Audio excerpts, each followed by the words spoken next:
nandito tayo sa totoo. It's a Monday, kapatid! At syempre, oras na nga po natin, 7 minuto makalipas ang alas 12 ng tanghali. Welcome na H2H na tayo. Tara na, tara na. Wag nang paano-ano dyan, ha? Wag nang pabagal-bagal pa dyan. Opo. Sige, mag-stretching na nga po para doon sa mga medyo inaantok-antok kaninang buong umaga, ha? Kahit pa kayo ay nasa trabaho. O dahil nga ho yung iba ay talagang kinulang ang oras para makapagpahinga nung weekend. Dahil yung iba talaga naman, Sabado o pagkagising, ay ang sarap ng gising Sabado. Ang dami palang labahin. Di natapos, hapon na rin, pagod. Pagkarating naman ng linggo, uy, hay! Eto na yata yun. Nga lang, naku, may pasok pala mga bata bukas. Kilos ulit. Sige, banat. Hello po sa lahat ng mga magulang na busy rin. Opo, para sa mga pag-prepare at syempre sa mga maagang mga paggising sa sarili at doon sa mga chikiting patrol, lalong-lalo na ha, sa mga maliliit na bata. Kailangan mong pambihisan, kailangan mong ihatid, kailangan mong kung ano-ano mga kailangan, di ba? Maya't maya po yan mga kapatid. Ayan, pero wala namang problema. Ang importante, nandyan ka na. Mag-relax ka na muna. I-dedicate mo na itong isang oras nating pagsasama, kapatid, ha?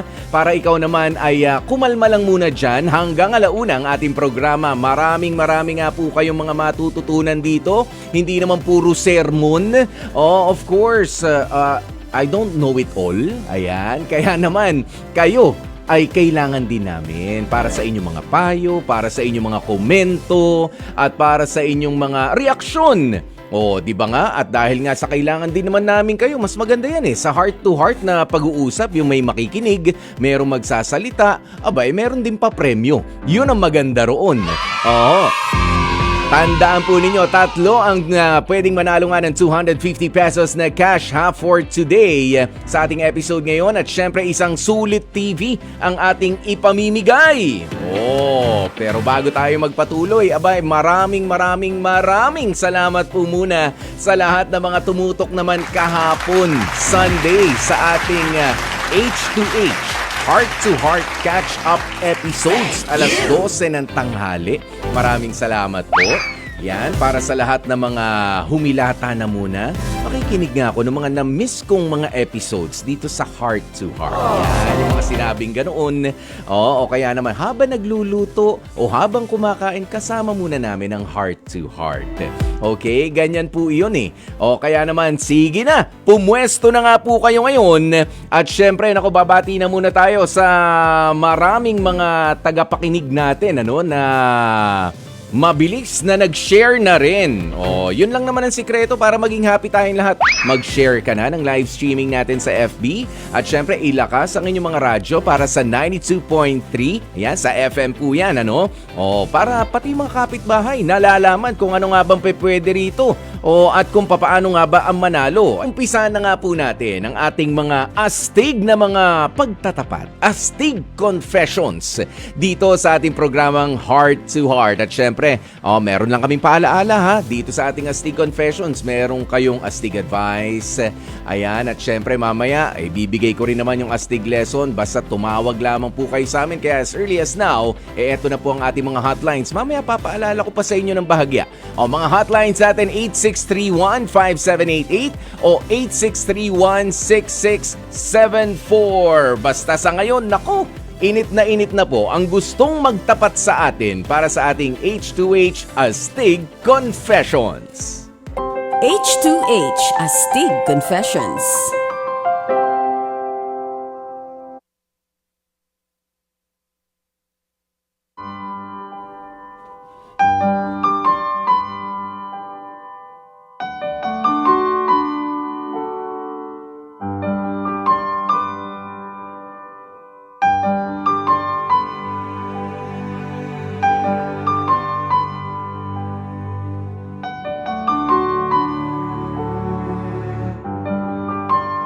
Siguro naman mga kapatid ay nakakabisado nyo na kung ano mga ginagawa natin tuwing Monday, Wednesday, and Friday. 'Di ba? Ito na nga po ang ating H2H Heart to Heart Astig Confessions. Mga totoong buhay ang ating pag-uusapan at bibigyang linaw ang mga katanungan na nahihirapan yung ating mga kausap. Ano ba talaga Kuya Poy? Mahal ba talaga ako nito? Gugustuhin ba talaga ako nito? Ano ba mga may ipapayo din ng iba pa nating mga tagapakinig at mga tagapanood? Ayan, kaya naman bibigyan din natin ng pagkakataon ng ating mga listeners at mga manonood sa Facebook at ganun din sa TikTok. Ayan, naka-on tayo ngayon dito sa TikTok live broadcast natin na mag-share ng inyong #AstigAdvice at Astig Comments para sa ating pong tampok na storya, lalo na nga kapag Monday, Wednesday, and Friday. Lalo na dun sa mga matitinding mga pinagdaraanan talaga sa pamilya, sa pagkakaibigan, sa magjojowa, yan, yung mga ganyan. At sa bawat Astig Advice naman natin at Astig Comments, ay meron ding chance na manalo ng 250 pesos na cash prize. Okay? Kaya kung panalo ang payo mo, panalo ang komento mo, na astig talaga, ikaw ang magkakaroon yan. Simple lamang naman po ang ating mechanics, sa mga gustong maging winner sa araw na ito, winner ka na sa pagpapayo dahil sa Astig Advice mo, winner ka pa ng cash. Saan pa kayo makakahanap ng ganyan? Kaya naman po, Astig, aside sa inyong mga Astig Advice o sa mga Astig Comments ninyo, kailangan lang rin gumamit ng #AstigAdvice habang kayo ay sumasagot. Okay? #Astig Advice. Halimbawa, ang comment niyo, #AstigAdvice ko, Kuya Poy. Iwanan niya na. Wag nang patagalin pa ang paghihirap niya. Talaga namang miserable na buhay niya. Yun, sample lang yun, Sample lang yun. Okay? Ayan, ilagay niyo po ron yung #AstigAdvice. At syempre, meron din pagkakataon kayong mga gustong tumawag sa amin dito. Tignan nyo naman, pwede.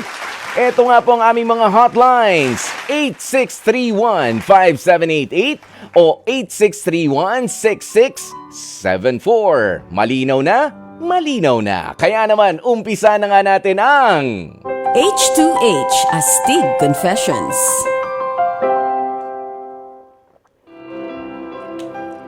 magmula sa padaladala ng mga chibog, ng mga pagkain, hanggang sa nagbitbit pa nga ng mga damit na panregalo. Nako, yan po ang 6 na buwang setup nitong ating makakausap mamaya na si George. Makuha lang ang pinakamahihintay niya na matamis na oo sa nililigawang si Denise.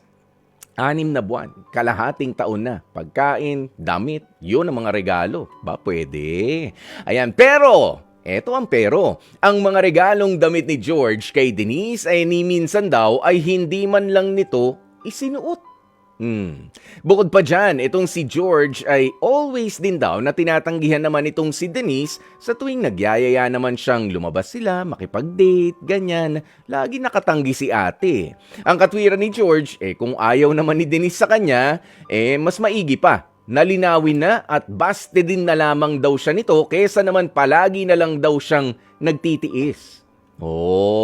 Suma total. Eto, suma total. At pagkakasabi ng suma total, may halaga talagang binanggit. Nasa 5,000 piso na raw. 5,000 pesos na ang nagagastos nitong si George. Makuha lang yung matamis na oo nitong si Denise. Naku po, ayan na, nag-compute na si Manliligaw. Nag-compute. Pero hindi, kausapin na nga natin, ano ba talaga ang iba pang detalye na hindi natin malaman sa panliligaw na ito ni George na mula sa Nueva Ecija. Siya po ay 38 years old na. Kaya naman, nasa linya natin ngayon si George. George, magandang tanghali sa'yo. Astig na tanghali mula dito sa Heart to Heart. Magandang tanghali din naman po. Ayan, Kuya George, nako ikaw ay halos kalahating taon na nanliligaw dito nga kay Denise. Ano bang sabi niya? Alam ba niya na nanliligaw ka o baka naman paabot-abot ka lang ng gamit, hindi naman niya alam ang intensyon mo? Kasi, alam naman po niya, sinabi ko naman po sa kanya na ang inaano ko lang naman po sa kanya, may pag-asa talaga ako sa kanya. Kasi almost 6 months na ako niligaw sa kanya. Mhm. Lahat na lang ng dadala ko ng regalo, mga tapos yung mga binibigay ko sa kanya, hindi na ginagalaw, hindi na sinusuot. Tapos Okay. may pagkain, hindi na ano. Hindi mo rin nakikitang kinakain. Baka naman sinusuot kapag ka lumalabas siya, ganyan. Ano ba yung mga damit na bibigay mo sa kanya? Baka mga pang-alis. Natural, kapag ka sa bahay, magpapang-alis ba siya? Hindi po. Sandali, Kasi balik palagi mo. po- Okay. Kuya George, balik muna tayo dun sa una. Saan mo ba nakilala itong babaeng si Denise na nililigawan mo? Ilang taon na rin itong si Denise? 27 po. Okay, 27 years old, ikaw ay 38 years old, hindi naman ganong kalayuan. Ayan, pero yung pag-uumpisa, naging kaibigan mo muna ba itong si Denise o talagang total stranger, hindi mo kilala o inireto lang ng isang kaibigan? Paano? Kwentuhan mo kami. Inano ko muna siyang isang kaibigan. Pinaibigan ko muna siya. Mhm. Tapos yung pagkakaibigan namin, parang tumatagal, nahulog na yung loob ko sa kanya. Aha. Saan ba kayo nagkakilala ni Denise? Sa sa mall lang. Okay, saan sa mall? Ano ba, nagtatrabaho ba siya sa mall? Ikaw ba nagtatrabaho doon? Nag-meet lang po kami. Nag-meet lang po kami sa mall. Oh, pero bago kayo nag-meet, saan kayo nagkakilala? Ano ba 'to, yung mga online dating din o hindi Online naman? lang po. Ha? Sa online lang po. Ayan, online dating app. Pagkatapos, nag-usap, magkita sa mall, at nung nagkita kayo sa mall, nagkapalit na rin kayo ng number. Tama? Opo. Oh, edi kumain kayo nung nasa mall kayo, nung first time na nagkita kayo. Kumain naman po kami. O, edi nakapag-date na kayo. Ha? Friendly date kahit papaano. Na-friendly date lang naman po. Oo, syempre naman. Oo, nakapag-friendly date na kayo Kasi hindi noon. mo na namin meet eh. Oh, nasundan pa ba yon? Hindi na. Hindi na po. Oh, pero pinapayagan ka niya na makapunta sa bahay nila. Hindi din po eh. Ay, paano ka nakakapagbigay ng gamit? Ha? Kuya, paano mo na ipararating yung mga regalo mo? Sabi mo, nagbibigay ka ng pagkain, nagbibigay ka ng damit. Paano nakakarating sa kanya? Akala ko naman binibigay mo kaliwaan sa bahay. Hindi, mismo po sa kanya ko po binibigay. Ayun nga, saan lugar? Doon sa pinagkitaan po namin, sa mall. Okay. So, hanggang ngayon, from time to time, nagkikita pa rin kayo. Bukod dun sa unang beses na nagkita kayo.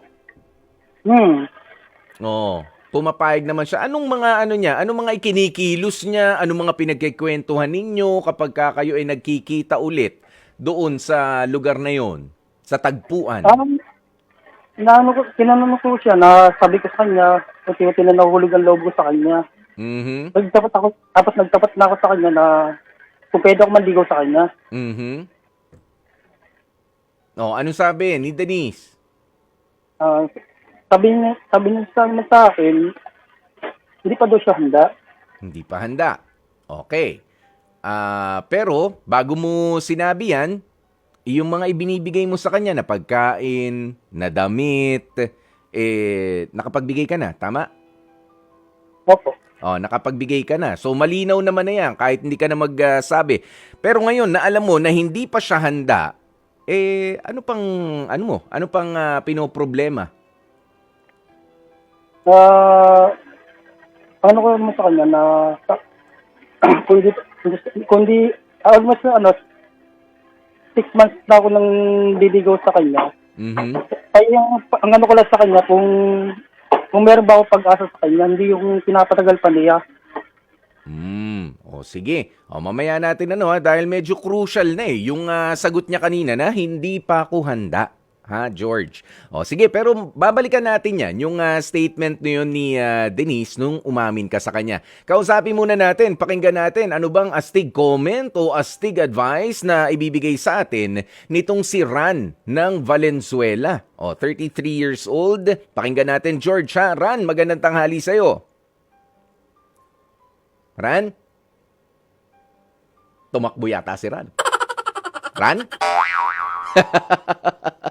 O yan, nawala sa linya natin si Ran. O, sige, balik muna tayo dito kay George. George. Pa, O yan. O sige, mamaya natin na i-entertain yung mga callers natin. Ha? Basta pwede po kayong tumawag para mapayuhan, matulungan po natin itong si George din. Ano? Ayan, ang mga hotlines natin 8631-5788 o 8631-6674. O sige, kwento pa tayo. Balik, mga ilang beses na kayo nagkakikita nitong si Denise? Kung susumahin mo, George. siguro mga 4, bali 5 na. Sa 5 beses na yon, so, nung first time, hindi ka naman syempre bumili pa muna ng damit para sa kanya. Lagi araw, dati kami nagkikita, may binibigyan ko siya ng mga gamit. Oh. Damit. Oh, damit. Tapos, pero paano mo nalaman yung sukat niya? Tinanong mo ba? Ay baka naman kaya hindi niya pala isinusuot, baka hindi naman pala kasya. Ha? Hindi naman, nakikita ko naman siya eh. Siguro naman, kasya naman sa kanya kasi pag bumibili ako sa mga mall, tinanong ko muna din sa mga, tatanong din muna ako. Aha, okay. O sige, nandyan na tayo. Pero pagkain, yung mga pagkain ba na bibili to sa mall o pinagluluto mo pa siya ng espesyal? Ano po?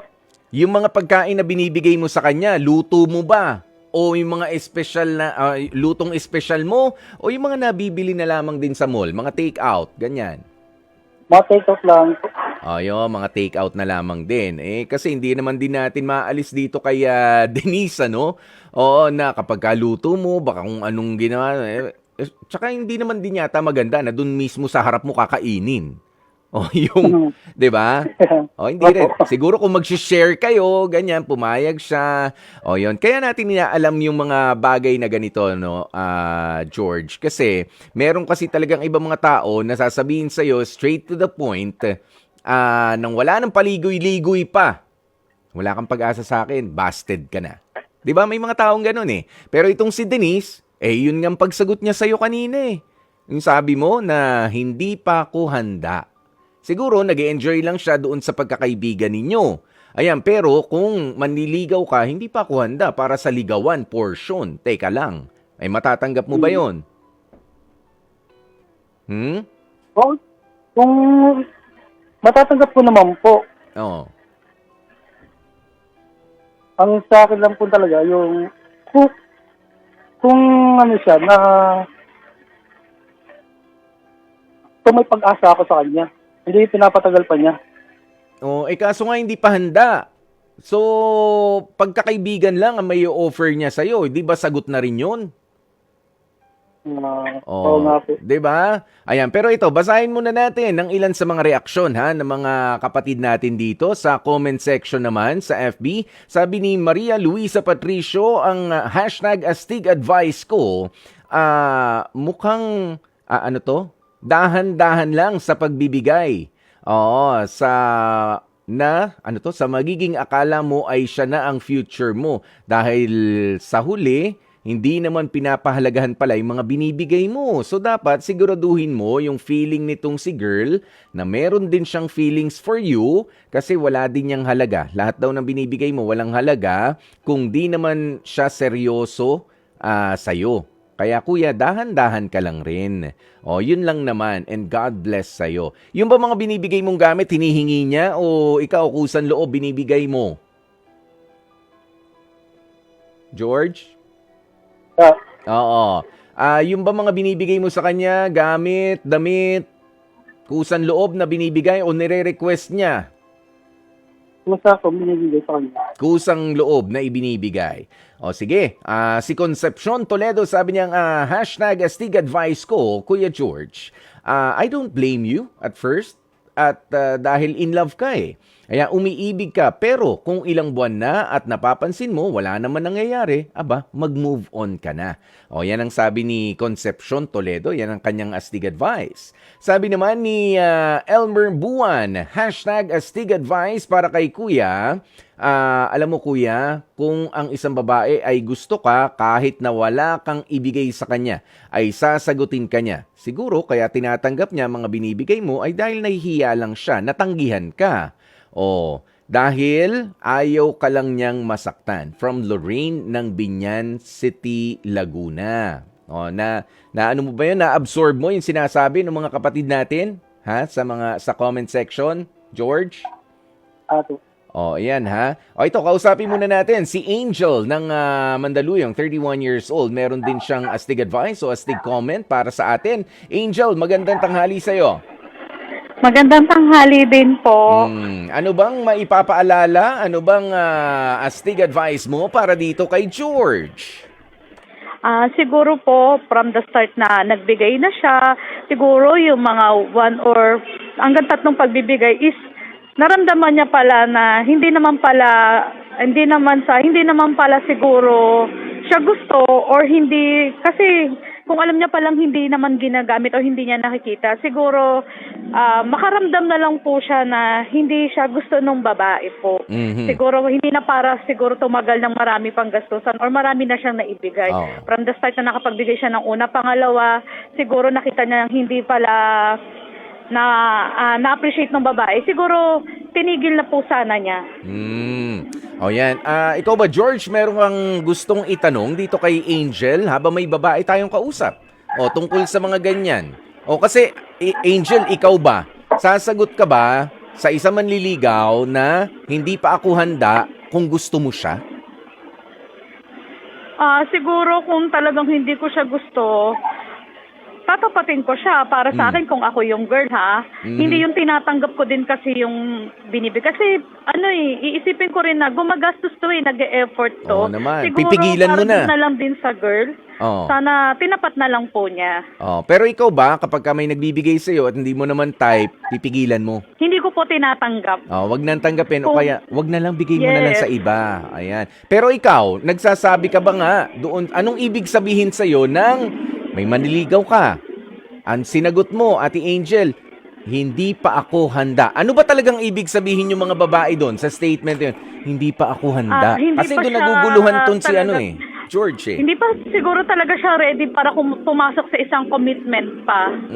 Siguro hindi pa, or tamang sabihin, hindi niya siguro gusto yung lalaki. Yan, okay. Baka ganoon, ano? Ayan, kasi may ibang pakahulugan eh. Medyo butas siya eh. Pero kung titignan mo na maigi at uunawain mo na maigi yung ikinikilos. Pero kasi, nakikipagkita pa rin itong si Denise kay George. Diba? Pwede ba yun na pakikipagkaibigan lang ang gusto ng isang babae at hindi naman talaga bilang manliligaw? Pwede ba yun, Angel? Siguro kung pakikipagkaibigan talaga yung intention ni ate girl or yung sinasabi ni kuya, sana na lang, hindi na lang din niya tinatanggap yung mga gifts na parang yung binibigay ni kuya. Kasi Pero Angel, niya, hindi ka manghihingi. Angel. Ito, ang tinatanong ko lang, ikaw bilang babae. Ha, ikaw bilang babae, posible ba yon na okay lang maging magkaibigan tayo, George? Kalimutan mo muna si Denise. Okay lang maging magkaibigan tayo, George, pero hindi pa ako ready makipagligawan eh. Pwede ba yon sa isang babae? Hindi po. Hindi, para sa akin. Lalo kapag ka nagtapat na sa'yo. Ako ni George. Kasi kung gusto niya ako, bakit ko ako makikipagkaibigan? Di mas lalo siya na-attract. At the same time, wala naman talaga akong intensyon na maging kami. Di po ba? Okay. Ayan, maraming salamat sa sagot mong yan, ano? Angel ng Mandaluyong. Ayan, and yan nga po ang astig advice nitong si Angel. Kuya George. George? Hello. Magandang tanghali sa iyo ulit. Nandiyan ka pa ba? Napapakinggan mo na. Napapakinggan mo yung mga pag-uusap natin. Yung astig comment na yon ni Angel na Kung pakikipagkaibigan lang, siguro nga dapat pinipigilan ka na niya na, sige magkikita tayo, George, pero huwag ka na magdala ng damit, huwag ka na magdala ng pagkain, magkita na lang tayo dahil gusto kita bilang isang kaibigan, hindi pa gusto bilang isang makakarelasyon. Kasi yun din ang sagot, di ba, nitong si Denise, hindi pa siya handa. Okay? Kaya ikaw ba, malinaw na sa'yo kung ano talaga kayo nitong si Denise? Tama din po yung sinabi ni ate. Malinaw po sa akin. Mas malinaw na sa'yo ngayon na pwede nga nakikipagkaibigan lang siya, pero hindi pa talaga pang ligawan. Opo. Unang-una, alam mo, ito bilang lalaki, okay lang na ikaw naman ay nagbibigay lang rin ng something, pero kumbaga, yun lang kinakaya. Yan ba mga ipinamigay mo ay ipinangutang mo pa o galing naman sa pinagtrabahuhan mo? Galing naman sa pinagtrabahuan. Yan, pinaghirapan mo. At isa pa, nandun na tayo. Sabi mo nga suma total nasa mga 5,000 na rin na nagagastos mo. Makuha lang ang matamis na oo ni Denise. Alam mo, ang tayo mga nanliligaw, mga kalalakihan, ay hindi tayo anong tawag mo rito? Hindi natin yan kinocompute. Ha? Ang tunay na nagmamahal o naniningal ang pugad, hindi nagko-compute yan. Ganoon. At alam mo dapat kung kailan magbibigay, kung kailan wag na lang muna, hindi naman kailangan, makapag-usap lang tayo. Ayan, pero kaya nga tinatanong ko na sa'yo kanina nagre-request ba sa'yo tong si Denise? Dahil kung nire-request niya, bili mo ko nito, bili mo ko niyan, gusto ko nito, tapos magkita tayo. Sasabihin ko na sa'yo, niloloko ka lang yan. Diba? Po. Tama. Pero kapag ka naman ikaw kusan loob na nagbibigay, wag mo nang i-compute. Wag mo nang tutuusin. Yung mga ibinibigay mo. After all, hindi niya yan hiningi sa'yo. Tama? Okay, sa susunod. Okay, pero ito pa, George. Malinaw na ayaw pa na magpaligaw nitong si Denise. Ito ang astig lesson natin dito, kahit gaano ka pa katagal na manligaw, kahit gaano ka pa katagal na makipagkaibigan, ang tunay na pagmamahal, ang tunay na paniningalang pugad o panliligaw ay kayang maghintay kahit ilang taon pa ang abutin niyan. Kakayanin mo kaya? Pero eto na muna. Hindi na natin hihingin ngayon ang sagot mo dyan. Pero ang mensahe mo na lamang dito kay Denise, ang yung astig na message para kay Denise, yun naman ang sabihin mo, George, sa pagkakataong ito. Go ahead.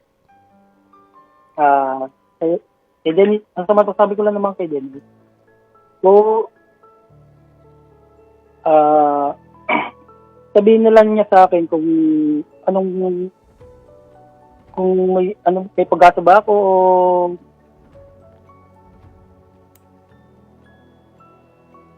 o may ano lang talaga niya sa akin yung ginagawa niya sa akin. Ang payo ko lang sa kanya, sabihin niya sa akin yung totoo, kung may pag-asa ako o para sigilan ko na itong nararamdaman ko sa kanya. Yun. Sabihin mo na. Sabihin mo sa kanya, ba't sa akin mo sinasabi? Sabihin mo, Denise. Tapos sabihin mo. Sige. Denise. Ang ano ko lang sa'yo, sabihin mo sa akin kung may pag-asa ba ako para itigil ko na itong panliligaw ko sa'yo. Yun lang naman ano ko sa'yo Kunting ano ko sa'yo, feeling ko sa'yo. Okay. Sige, George, ikaw ba nagtanong ka kung may pag-asa ka? Nagtanong ka na ba ulit lately? Hindi pa po. Hindi pa pala pambihira. Mahirap naman sumagot ng walang tanong. Yan paminsan, naghihintay tayo ng sagot. Wala naman tayong tinatanong. Diba, natawa ka rin sa sarili mo, George? Pero matagal na nung huli mong tinanong na pwede ba manligaw. Sabi niya, hindi pa ako ready. Pero nga dahil sa nagkikita naman kayo nitong mga sumunod na araw ulit, di ba? Di magtanong ka na ulit. Baka ano na ba? Medyo nag-iba na ba ang status? Magtanong ka. Hingi ka ng update. Total, kinikita ka pa rin naman itong si Denise. Okay? Po. Oh, yun naman pala. Magtatanong bago yung sagot. Nakakita, nauna yung sagot bago yung tanong. Ikaw talaga, George. Oo, pero maraming salamat sa yung sa ibinahagi sa amin. At sana nga makatulong sa pagpapalakas ng loob mo at syempre para doon sa mga susunod na hakbang na dapat mong gawin sa panliligaw naman dito kay Denise. Kaya naman ako mga kapatid, sa oras nating 12:38, dako na muna tayo dito sa isa pang parte ng ating segment na ito. Aba kung saan malalaman na nga po natin kung sino ang mga maswerteng mabibiyayaan natin para sa kanilang mga astig advice, astig comments. Hashtag H2H Astig Confessions. Ito na nga po ang dalawang winners natin ng 250 pesos na cash. Aba, nakausap natin kanina na si Angel ng Mandaluyong para sa kanyang astig advice. At syempre, ang astig comment din naman nitong si Concepcion Toledo. 250 pesos din po ang para sa inyo. Congratulations mga kapatid. Ito pa nga po ang ilan sa mga astig comments natin sa ating hashtag Astig Confessions. Mga pahabol natin. Sabi ni Davin Alim Magtabog. Sabi niya para dito kaya Kuya George, baka naman masyado na nakukulitan pagka tinatanong mo na yung nililigawan mo. Hayaan mo lang siya to take her time. Habang nag-iisip din siya, habang nag-iisip ka pa din kung ipupursue mo siya. Kasi nakikipagkita pa rin naman siya sa iyo diba? Pero nalaman nga natin sa bandang huli ng pag-uusap natin na hindi pa pala ulit nagtatanong to naman si George. Matagal na nung huli siya nagtanong, hindi pa ako sure, hindi pa ako handa. Baka ngayon nagkikita pa kayo, baka pwede na pala. Talaga. Ayan, si Paul Aragones, sabi niya, hashtag astig advice, iba talaga ang nagagawa ng pagmamahal, handa kang magtiis kahit hindi ka sigurado sa taong gusto mo. Ano man ang mangyari, ay tanggapin ng maluwag. Yun naman din ang maganda, natanggapin mo lang ng maluwag kung ano man ang maging desisyon ng nililigawan mo, kahit pa nga sa... nasermon na natin si George kahit na nasa 5,000 na yung nagagastos mo Sino ba nagsabi sa'yo yung gumastos kan 5,000? Basta wag magtutuos. Ayan, yung iba nga hindi lang 5,000, yung iba may pakotse na, yung iba may mga kung ano-ano mga grabe mga kapritsyo na, naliligaw pa lang yun yun sa mga mayayaman, tapos babawiin, wag na. Wala nang bawian yung binigay mo na yun Ayan si Drian Miranda, sabi niya, hashtag astig advice ko, kapag ka mahal mo, sagutin ka man o hindi ibibigay mo o hindi, ibibigay mo ang lahat ng kaya mong ibigay. Handa ka din namang maghintay. Kung mahal mo talaga at maganda ang intensyon mo, maghihintay ka. Love is patient. Yun yung ipinupunto nga natin dito. Kaya George kanina, na willing ka ba maghintay? Gusto mo ba talaga? Maibibigay mo sa kanya yung pagkain, yung damit na feeling mo ay magugustuhan niya. Pero maibibigay mo rin ba yung panahon para mag-isip-isip siya? Naligawan mo na siya. 6 months pa lang naman. Wag na nating baka pag-usapan pa natin, baka nakikinig sa atin yung mga medyo matatanda na, mga lolo, lola. Naku, nung panahon namin, taon, dekada. Baka ganyan ang sasabihin. Hindi naman sa hinihiling natin na ganun katagal ang ligawan. Pero lahat yun ay nag-require ng pasensya, di ba? Ng mahabang pisi, naghintay. Yun lang pinaka-bottom line doon, naghintay. Love question of the day.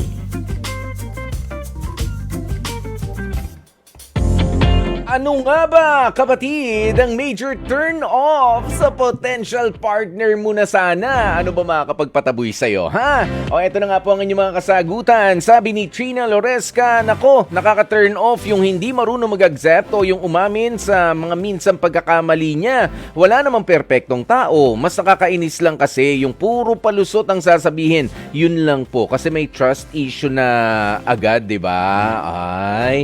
Crush pa lang yan, ha? Pero yung ayaw patalo, nagkamali na, hindi marunong tumanggap. Ito, kuha tayo ng kasagutan naman dito sa ating TikTok live broadcast. Sabi ni Lizelle, turn off sa crush yung malaman mong may girlfriend na pala siya, kaya layo ka na agad-agad.